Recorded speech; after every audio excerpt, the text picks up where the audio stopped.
Hey guys, welcome back to How to Maximize. So in today's video we're gonna learn how to redeem Roblox gift card code on mobile. So for that, let's open our Safari and search for Roblox.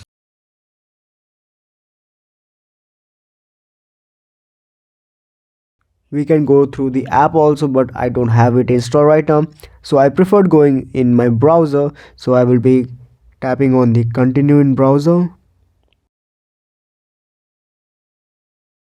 In the left top corner you will be seeing three dash option. Tap on it. And at the end you will be seeing a gift card option. Click on it.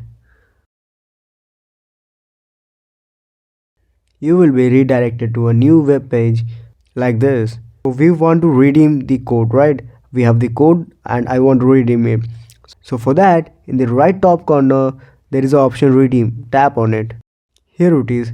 Fill the code which you have in the blank box right here and then tap on redeem. That's it guys. In just 3 to 4 simple steps, you can easily redeem your Roblox codes. So guys, if you like this video, leave a like, share, comment and subscribe for more.